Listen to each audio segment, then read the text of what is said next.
power break, let it come down, crash. Let the sun fade out to a dark sky. Can't say I'd even notice it was absent.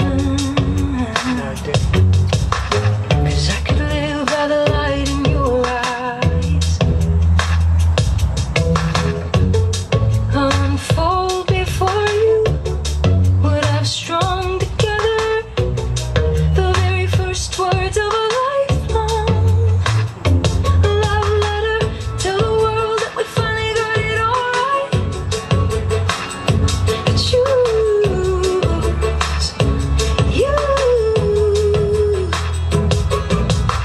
I will become yours and you will become mine. Choose you.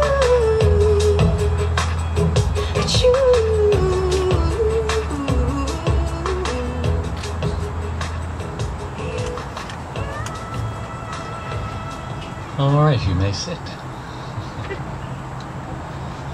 Okay, friends and family, we have been invited here today to support and celebrate Jessica and Richard as they exchange vows. If you'd like to take a photo to remember this occasion, please do so now, as Jessica and Richard would like you to put away all the cell phones and cameras for the duration of the ceremony, to be present in the moment. So shoot away. Enjoy.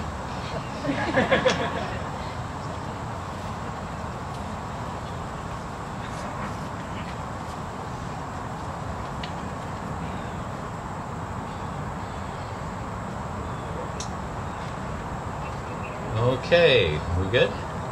Right. Okay. Jessica and Richard are taking the first step towards their new life together. The ability and desire for one human being to love another is perhaps the most precious and fulfilling gift that has been entrusted to us. It is an all-consuming task and a lifelong endeavor. Loving someone is a reason to stretch beyond our limits, to become more for the sake of the other.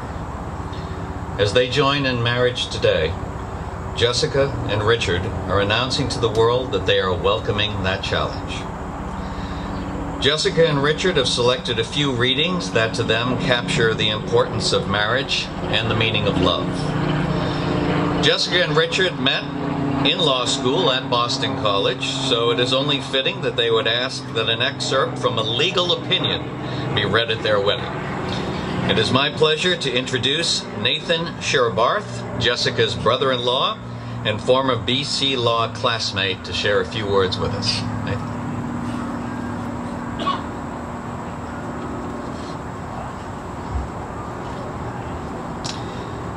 Marriage is a vital social institution. The exclusive commitment of two individuals to each other nurtures love and mutual support. It brings stability to our society. For those who choose to marry and for their children, marriage provides an abundance of legal, financial, and social benefits. In return, it imposes weighty legal, financial, and social obligations. The union of two people is a coming together, for better or for worse, hopefully enduring, and intimate to the degree of being sacred. Without question, civil marriage enhances the welfare of the community and is a social institution of the highest importance. Civil marriage is at once a deeply personal commitment to another human being and a highly public celebration of the ideals of mutuality, companionship, intimacy, fidelity, and family. Because it fulfills yearnings for security, safe haven, and a connection to our common humanity, civil marriage is an esteemed institution, and the decision whether and whom to marry is among life's momentous acts of self-definition. Thank you, Nathan. And now I'd like to invite Carrie Shuffalo, cousin of the groom, to also share a reading with us.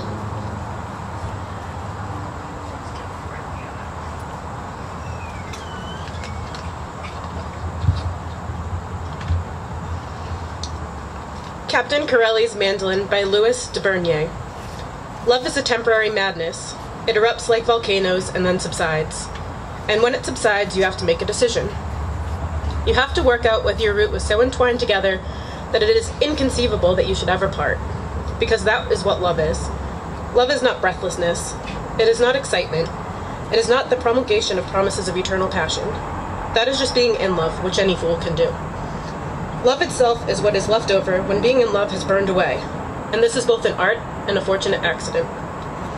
Those that truly love have roots that grow toward each other underground, and when all the pretty blossoms have fallen from their branches, they find they are one tree and not two.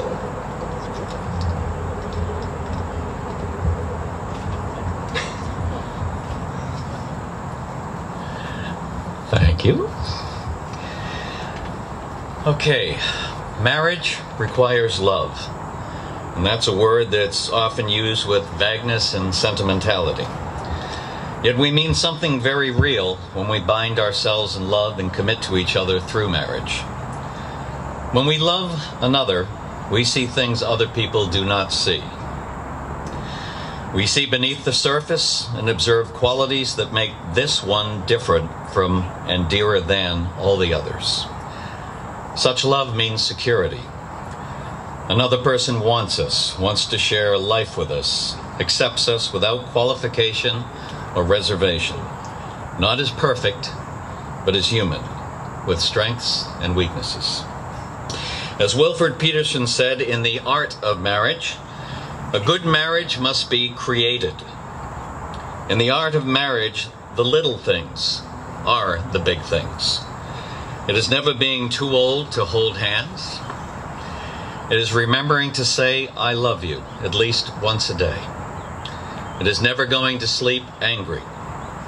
It is having a mutual sense of values and common objectives. It is forming a circle of love that gathers in the entire family. It is speaking words of appreciation and demonstrating gratitude in thoughtful ways.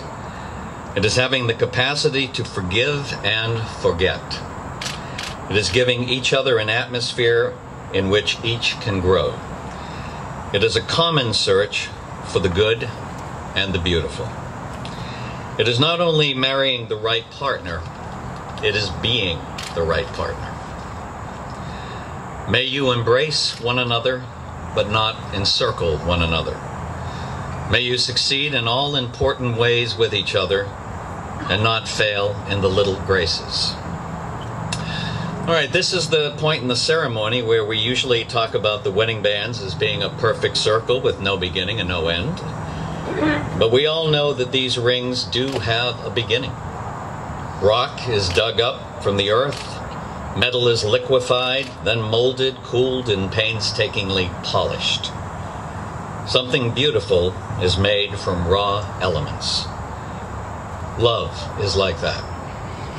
It's hot, dirty work. It's the process of making something beautiful where there was once nothing at all.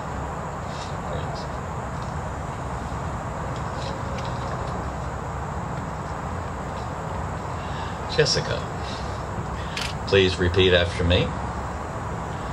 This ring is my promise to accept your imperfections and recognize your beauty. It is a symbol of the love we have for each other and a sign to the world that you are my husband.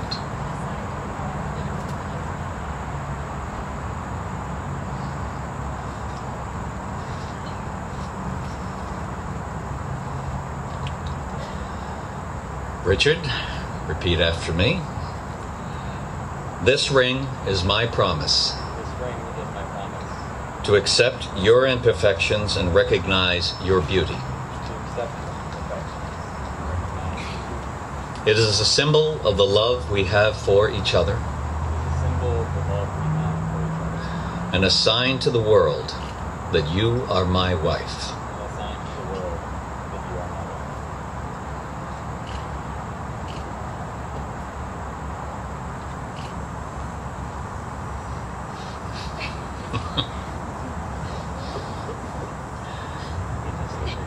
Perfect fit.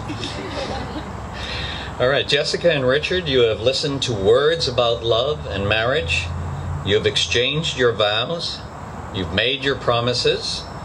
and celebrated your union with the giving and receiving of rings.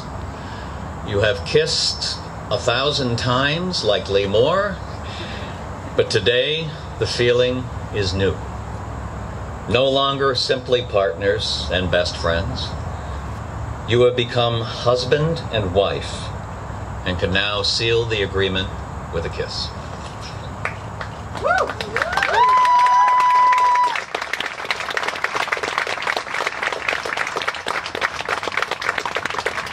Friends and family who have come to celebrate this marriage, I would like to present for the very first time, Mr. and Mrs. Conklin.